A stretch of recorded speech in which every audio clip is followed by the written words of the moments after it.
Our new anime begins with our protagonist, An. Standing at the edge of a cliff, tired of the world and overwhelmed by despair, he decides to end his life, believing he is the weakest in existence.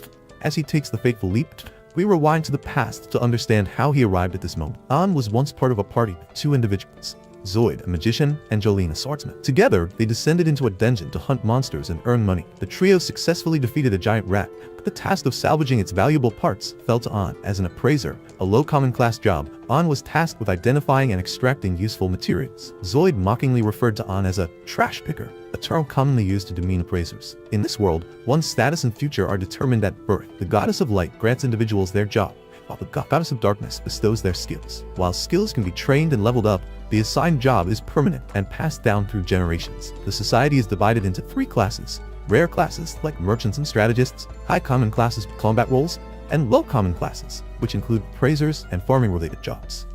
Born into a low common class family, lost his parents early in life and was unable to continue the family business. With no other options, he became an adventurer despite his appraiser status. Unlike combatants, appraisers were often looked down upon since their skills could be replicated by magic tools and guilds. This made An a target of ridicule and mistreatment, particularly by Zoid, who hired An specifically to avoid getting his own hands dirty. After defeating the giant rat, An noticed its tooth was valuable, but struggled to pry its mouth open. He asked Zoid for help, but Zoid sneered, insisting An do it himself. With no choice, An complied, enduring the insults and humiliation. However, deeper in the dungeon, they stumbled upon a dead hellhound. Zoid, elated by the potential loot, ordered An to extract its parts. An, however, found the situation suspicious. Finding a dead B-rank monster without any signs of battle was unusual. He tried to warn Zoid and Jolene, but they dismissed his concerns, threatening to withhold his share of the earnings if he didn't comply. Reluctantly, An obeyed, but as they ventured further, they found an entire horde of dead hellhounds. Zoid and Jolene celebrated their apparent luck, while An's instincts screamed that something was wrong. His suspicions were confirmed when the real perpetrator of the carnage emerged, a monstrous creature far beyond their capabilities. Chaos ensued as Zoid and Jolene attempted to fight, but swiftly realized they were outmatched. In desperation, Zoid ordered Jolene to cast a paralyzing spell on An, using him as bait to escape. Jolene complied without hesitation, and the treacherous duo fled, leaving An to face the horde alone. The monsters descended upon An, tearing into him as he lay paralyzed. The excruciating pain eventually broke the spell, and An managed to throw his bag forward, using its contents as a distraction to flee. However, his escape route was destroyed by the very couple who betrayed him. Left with no way back and monsters closing in, An found himself at a dead end, a sheer cliff before him, and death behind him. Overwhelmed by regret for his weakness and the cruel life he'd endured, An chose to leap off the cliff, embracing death on his own terms. As he fell, memories and regrets surged through him. However, instead of meeting his end, An awoke in a mysterious place. A beautiful girl appeared, gently kissed his forehead, and disappeared. When he fully regained consciousness, he found himself beneath the world tree, a colossal tree of legend. The tree was thought to have withered long ago, yet here it stood, vibrant and alive. Its water droplets, known to cure all diseases, poured down on An, healing him completely. Scholars had long theorized that the world tree still existed, as it was believed to be the source of the mana in the atmosphere. Though countless expeditions had sought it, none had succeeded, until now. An, overwhelmed with gratitude, thanked the tree for saving his life. He briefly thought he heard a voice, but dismissed it as his imagination. Realizing he couldn't stay forever, An resolved to find a way out of this uncharted territory. However, just a few steps into his journey, a sudden slash severed An's ear, followed by another attack that cut his fingers. He was ambushed by an S-class monster, a creature of immense power. The monster toyed with An, torturing him for its own amusement. As he lay helpless, the creature prepared to deliver the final blow, but before it could, a death bear, a monstrous predator, appeared and crushed the S-class monster in a brutal attack. The death bear then turned its attention to An, mauling and blinding him in a savage assault. Just as it was about to kill him, An was miraculously saved by an unknown figure at the mysterious girl's request. Once again, An awoke beneath the world tree, his body fully healed. This time, he finally saw the girl, a stunning and enigmatic elf who had been watching over him. Ian woke up again, this time finding the mysterious girl from before standing by his bedside. Her mother urged him to drink the tea her daughter had prepared. Before Ian could say a word, the woman insisted, stuffing the tea into his hands. It tasted good, which made the girl Yuri smile bright, though her mother, Ursula, looked far less pleased. Yuri introduced herself and explained that she had begged her mother to save Ian. When Ian thanked her, Yuri humbly refused to take the credit, but Ursula clarified that it was indeed her daughter's pleading that had moved her to act. Ian learned that Ursula was the guardian of one of the 9 world trees scattered across the land. She had raised Yuri, who was born from the tree itself, which explained Yuri's ethereal beauty. However, Ursula remained on edge, clearly disapproving of Ian getting close to her daughter. Then, Ian remembered his missing eye, which had been slashed by the death bear. Ursula explained that she had replaced it with a fragment of the world tree, again at Yuri's request. Ian asked Yuri why she had gone to such lengths for him, and she revealed that he was the first person who had ever thanked her for saving them. In the past, she had rescued others, only for them to harm her by taking branches from her tree fall. When Ian thanked Yuri again, Ursula impatiently declared it was time for him to leave. However, Ian's weakened state made it clear that he wouldn't survive. Despite this, Ursula was unmoved until Yuri pleaded with her, tears streaming down her face. Reluctantly, Ursula agreed to train Ian, stating that she would not tolerate any slacking. Training began immediately. Ursula led Ian to a dark, pitch-black dungeon and instructed him to use his new spirit eye, which was imbued with the World Tree's power. As Ian focused, he began to sense the power within the eye and could see clearly in the darkness. For the first stage of training, Ursula summoned a gremlin, instructing Ian to dodge its attacks. She explained that combining his spirit eye with his appraisal skill would sharpen his observational abilities to an extraordinary degree. At first, Ian struggled, but with repeated efforts and the healing properties of the World Tree droplet Yuri had given him, he began to improve. After a week of relentless practice, Ian mastered basic defensive techniques. Next came offense. Lacking combat skills, Ian was initially unsure how to proceed, but Ursula handed him a wooden sword crafted from one of Yuri's branches. She warned him not to break it. Ian's first attempts to counter the gremlin's attacks failed. However, with Ursula's guidance, he learned to use his spirit eye to observe the gremlin's movements in slow motion. This allowed him to land a decisive blow, defeating the creature and earning his first victory against the monster. But there were many more gremlins in the dungeon. Over time, Ian developed his skills, eventually learning to use his appraisal ability to copy the gremlin's unique techniques. The process was grueling, causing him immense pain, but the World Tree droplet allowed him to push through. Finally, Ursula decided Ian was ready for advanced training. She allowed him to copy her own powerful skill, Scar Incantation, which allowed spells to be cast instantly with just a thought. While Ian initially struggled to handle the immense power of the ability, he gradually adapted, training his magic reserves until they could sustain the skill. After a month of relentless training, Ursula deemed Ian ready to face the Death Bear once more. Ian was nervous, but Ursula's confidence in him gave him the courage to step forward. The battle was intense. Ian's initial attacks missed, and his spells barely scratched the beast. However, he combined his spirit eye and newly learned techniques, using close quarters wind magic and relentless fireballs to wear the creature down. Though the fight was reckless and chaotic, Ian finally landed the decisive blow, bringing the Death Bear down for good. As the battle ended, Ian stood victorious, battered but proud of his growth. His journey was just beginning, and greater challenges awaited. And with that, our episode ends. Stay tuned for the next chapter of this thrilling anime. Don't forget to subscribe to the channel and hit the bell icon to receive updates. Until next time, take care and see you soon. Ursa Navan was ready to leave, but as a pretty dick, Ursula asked Yuri to give him the spirit core of the World Tree. She had already infused one in his eye, and this second one held Yuri's power. Although Ian hesitated to accept, Ursula explained that once he died, the core would return to the World Tree. Reluctantly, Ian agreed, and the core was infused into his eye. But then something unexpected happened. Yuri suddenly vanished and reappeared inside his eye. The spirit core had created a link between Ian and the tree, allowing Yuri to stay with him as a companion. Excited, Yuri offered her healing powers to assist Ian. Unsure how Ursula felt about the situation, Ian watched as Ursula explained she had done this for Yuri, giving her the chance to experience the outside world. As another gift, Ursula etched a new mark on Ian's hand, which worked as a storage spell. She also provided materials to forge a powerful sword, but in a surprising twist, she stabbed it into Ian's eye, binding it to him. Lastly, Ursula handed Ian a Philosopher's Stone, which created a permanent link with her. Now, she could see everything Ian experienced, and warned him not to try anything with Yuri. Ian asked Yuri what she wished to do once they reached the surface. Yuri expressed her desire to see her family, explaining how the World Tree, once a single entity, had been split into 9 branches and hidden in various dungeons. Determined to make her wish come true, Ian took his first step outside. Guided by Ursula, Ian encountered a viper. He defeated it, and Yuri instantly healed him, sparing him the usual headaches from battles. Soon, Ian came across an ominous door, sensing it would lead to something dangerous. His instincts were correct. It was the dungeon's boss room. Inside, the dungeon itself revealed its dark nature. It consumed humans to sustain the boss, powered by a spirit core at its center. The fight was intense, with Ursula guiding Ian through every move. The boss landed a heavy blow, but Yuri's constant healing kept Ian in the fight. Using acid venom from a previous battle, Ian dissolved one of the boss's arms, throwing it into a frenzy. At this point, Ursula granted Ian permission to use an ultimate spell toggle, substitute a massive fire blast that obliterated the boat, leaving nothing behind. The battle won.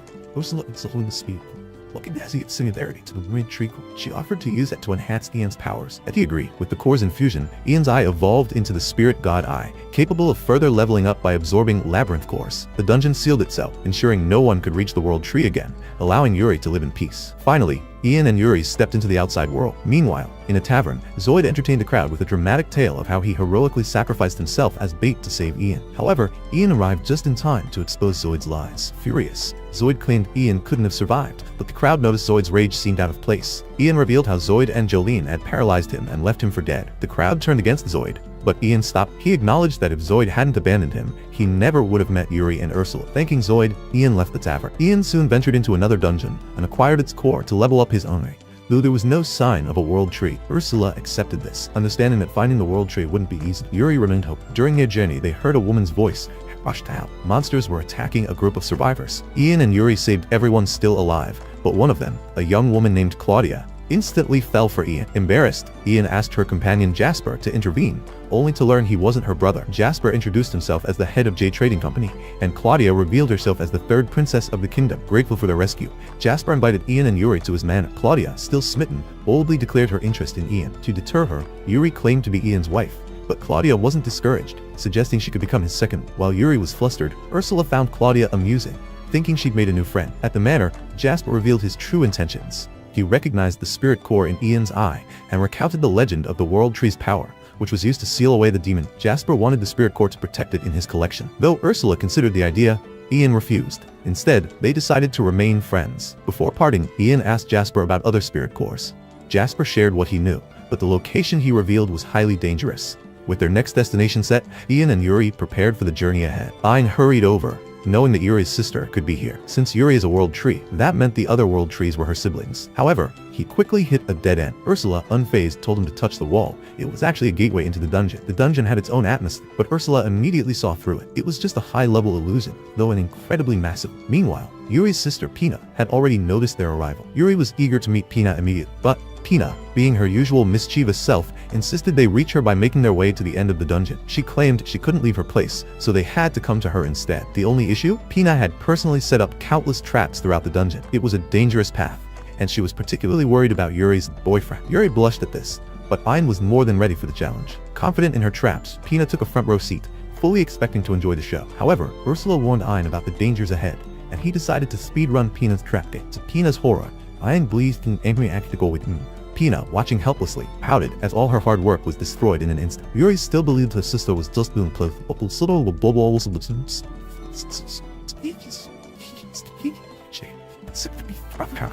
So no actual life-threatening danger. Just then, an S-rank monster appeared, attempting to knock them out with sleeping gas. Unfortunately for the beast, Ian had a resistance skill, rendering the gas useless. Then, he was suddenly attacked out of nowhere, an enemy using stealth, but Ian also had an ambush nullification skill. On top of that, he had fortress mode active, making him practically invincible. Pina was still convinced her stealth monsters wouldn't be detected, but Ursula had already pinpointed their locations. Ian took them down effortlessly, leaving popping their skulls and princess.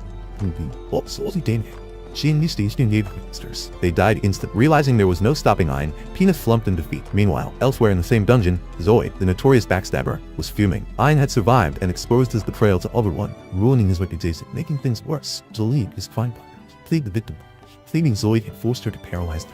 As a result, all the blame fell squarely on Zoid. Desperate to redeem himself, Zoid took on an S-rank monster hunt mission, hoping a big victory would restore his stand. Unfortunately, he immediately fell into a spike trap and was thrown out of the bundle. But Zoid refused to get up. He did she. Eventually he staged crocodile-like monster.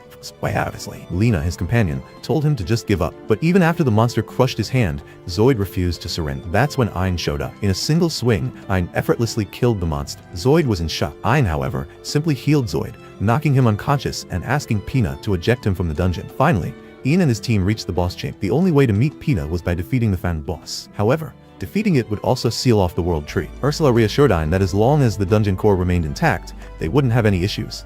Upon entering the chamber, Ian quickly realized something. The ground beneath them was the boss. They were standing on top of a massive turtle. Ian launched a fire spell at it, but it had no effect. The turtle counterattacked, but Ian fought back. Still, nothing seemed to be working. Then, Ian noticed some fireballs and water balls were hitting random spots in the room. Realizing the trick, he stood directly beneath the boss, waiting for it to attack. The moment it tried to crush him, he saw through the deception. Just an illusion. Dispersing the illusion, he finally saw the boss's real form. A tiny, adorable turtle. For once, Ian had defeated an enemy entirely on his own. However, upon using his appraisal skill, Ursula noticed something odd about the creature. But before she could say anything, Ian found himself unable to attack it. It just looked too cute and innocent. Instead of killing it, Ian turned to Pina and emotionally guilt-tripped her into surrender. Defeated, Pina finally opened the door to her home, reuniting with Yuri. After hundreds of years, Pina, of course, couldn't help but tease Yuri about having a crush on Ian. Yuri, too easy to read, was flustered, but deep down she was overjoyed to see her sister again. Then Pina asked if she could tag along with Yuri. Happily agreed, and Ian had no objections. Suddenly, the baby turtle transformed into a woman, Kuro, Pina's guardian. The moment Ursula saw her, she became visibly nervous. The most polite Ain had ever seen her. Ain asked Kuro for permission to take Pina with. Surprisingly, Kuro had no objections, but in return, she wished to join them as well. She handed over her Philosopher's Stone, revealing that she possessed the barrier skill. Ain was more than happy to have her own being. As a final gift, Ain absorbed Pina's spirit core, leveling up his eye ability once again. Yuri was delighted, and even Ursula thanked him. With Pina now part of the team, they had 6 more sisters to find. But for now, their journey continued. Episode 4 ends here. Stay tuned for the next episode, and don't forget to like, subscribe.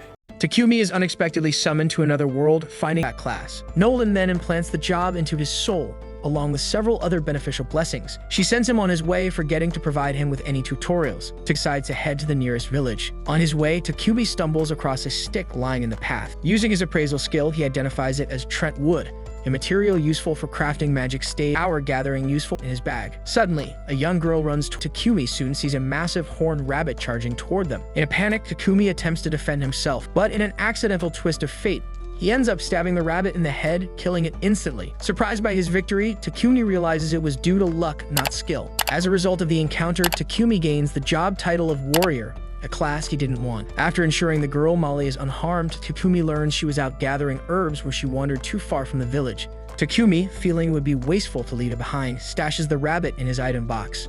Realizing back, as they approach the village, the other summoned heroes are arriving at Sidonia.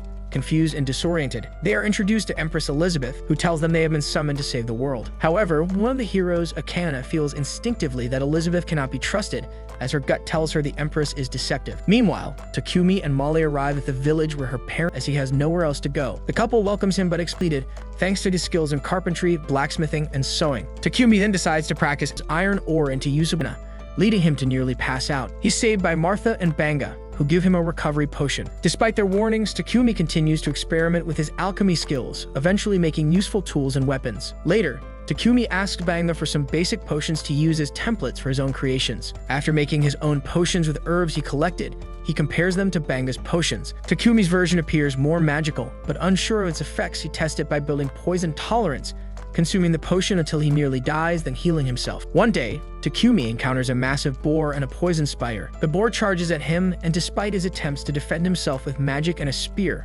nothing works. Just as he's about to be overrun, the spider intervenes, attacking the boar. Takumi, seeing the opportunity, uses alchemy to break down the boar's head, defeating it. The spider is injured, but Takumi heals it, and it ends up becoming his pet, which he names Maple. Returning to the village, Takumi shows off the giant boar and his new pet spider. The villagers are amazed, especially by the fact that he managed to tame such a dangerous creature. Takumi activated its spell, yet Nolan simply notes that there wasn't any specific reason. The next morning, Takumi wakes up to find himself trapped in a web. He tells Maple, the spider girl, to apologize, but she says she's lonely because he's always busy with work. Feeling guilty, Takumi decides to take a break and spend some time playing with her. However, they're interrupted by Martha, who's stunned by the sight. He quickly reassures her that Maple wasn't trying to eat him, but Martha is more interested in the spider silk. We learn that spider silk is incredibly rare and is typically used to make clothes for nobles. Martha needs Maple to spin a more elastic version of the silk, and although Takumi doubts she'll cooperate, Maple surprises them by doing exactly what Martha asked. Takumi reminds Maple of their promise to play together, but she declines, saying she's now busy, so he heads off to complete his own tasks. It's been a month since he arrived in the village, and although he's grown close to everyone, he knows it's time to move to a bigger city to pursue alchemy. But he's unsure how to break the news to everyone who has been so kind to him. Boone presents Takumi with a new set of armor and even offers to fix his shoes, joking that they'll help him kick harder. Takumi laughs, reminding them he's just an alchemist. Banga arrives as well, and Boone tells Takumi that it'll be lonely without him, but they all understand that he needs to move forward. Banga mentions that a merchant named Paypek will soon be arriving, and that travel arrangements have already been made for Takumi to go with him. Deeply grateful, Takumi thanks them. Later, Takumi runs into Martha, who's carrying parts of a horned rabbit. Although the meat tastes great, she says it has to be discarded due to a lack of proper facilities. Takumi offers to purify it with his magic, surprising her with the revelation that he can use light magic. She urges him to keep it a secret. Those who can use light magic are rare, and even mid-level users can earn a fortune. Over the next few days, Takumi quietly helps develop the village using his powers, wanting to give back before he leaves. Eventually, Paypek arrives, surprised by the village's rapid development.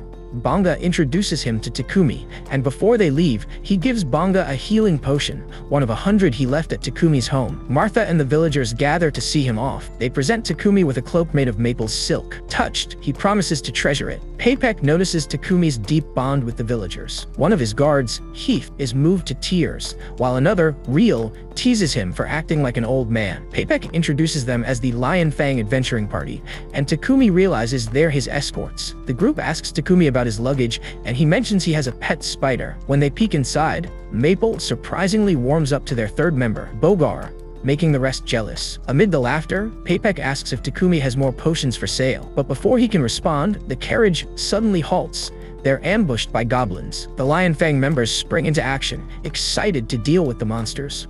Takumi is terrified. This is his first real encounter with goblins. Paypek reassures him that it's a common danger for merchants. The party defeats the goblins, though Real notes it took longer than expected. 3 days later, they finally arrive in Bolton, a city in the Barkula Kingdom. Takumi is overwhelmed by how different it is from the village. He heads to the Venturers Valkyries guild with the Lion Fang to report the completed escort mission. Takumi tells the receptionist he wants to join the Alchemists Guild, but she whispers that there's no official branch in the city. Most people just register with the Adventurers Guild and use the guild card as a general ID. It only remains valid if the holder completes at least one quest a month. Takumi registers both himself and Maple. The receptionist is shocked to see such a dangerous pet, but processes it anyway. Later, Takumi visits Paypek's headquarters to sell his potions. Paypek offers to buy everything for around 7 million yen. Takumi is thrilled, though Paypek admits he's underpaying a bit since Takumi is still unknown in the market. Suspicious but trusting his gut, Takumi decides to accept the deal. Paypek then recommends a rental house with a built-in workshop, perfect for an alchemist. Takumi is surprised when they reach the place. It's a mansion. He jokes that it must be haunted, but Thomas, Paypek's assistant, assures him it's not. While exploring the city, Takumi smells a horrible stench. Thomas explains that nobles use ancient magical purifiers from dungeons to manage sewage, but commoners can't afford them. Occasionally, priests are hired to clean it, but mostly people just endure the smell. The next day, Takumi moves into his mansion and gets to work building a toilet. Using materials from Paypek's company and his magic, he successfully purifies the waste system, leveling up both his alchemy and light magic in the process. Exhausted, he drinks a potion to recover. Just then, he hears a scream. Paypek has been caught in Maple's web, but to everyone's surprise, Paypek finds it cozy rather than threatening. Takumi still apologizes, and Paypek shrugs it off. He's far more interested in the toilet, amazed by its cleanliness and functionality. He asks Takumi if he can use light magic. Remembering Martha's warning, Takumi begs him to keep it a secret. Paypek agrees, under one condition. Takumi must make 100 more toilets. Overwhelmed, Takumi thinks of hiring help. Paypek suggests getting a slave, as slave contracts are sealed by magic, ensuring secrecy. They also provide reliable household help and protection. Paypek also explains that Takumi's affinity for light magic means he's chosen by the Church of Divine Light, the dominant religious power in the Holy Empire of Sidonia. But Takumi knows the church exploits light magic users, so they must keep his identity secret. Takumi is reluctant to use slaves, but he acknowledges the workload. Pick insists that getting a slave would be the best option for Takumi. But Takumi remains strongly opposed to slavery and declares that he will manage all the work on his own. However, his guild card suddenly begins to glow, and upon checking it, he discovers a message requiring him to complete a verification quest in order to maintain his adventurer status. Realizing he won't have the time to finish building the toilets on his own if he also has to complete this quest, he reluctantly agrees to purchase a slave. Pick brings Takumi to the Mulan Trading Company, explaining that they are known as the most ethical slave traders in the area.